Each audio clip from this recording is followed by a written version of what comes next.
Bollywood energetic star Ranveer Singh హీరోగా ఆదిత్య ధర్ దర్శకత్వంలో వచ్చిన high voltage spy action thriller Dhurandhar the revenge box office వద్ద ఊహించని రీతిలో ప్రభంజనం సృష్టిస్తోంది. మార్చి 19, 2026న విడుదలైన ఈ చిత్రం మొదటి ఆట నుంచే పాజిటివ్ టాక్ తో దూసుకుపోతూ కేవలం 4 రోజుల్లోనే భారత సినీ చరిత్రలో కళ్ళు చెదిరే రికార్డులను తిరగరాసింది.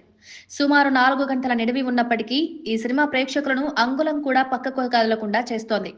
పాకిస్తాన్లోని కరాచీ అండర్ వరల్డ్ ఉగ్రవాద నెట్వర్క్లను ఛేదించే భారతీయ గూఢచారి హంజాగా రణ్వీర్ సింగ్ పర్ఫార్మెన్స్ థియేటర్లలో ఈలలు వేయిస్తోంది. ఈ సినిమా సాధిస్తున్న వసూలు చూసి ట్రేడ్ వర్గాలు సైతం విస్మయానికి గురవుతున్నాయి.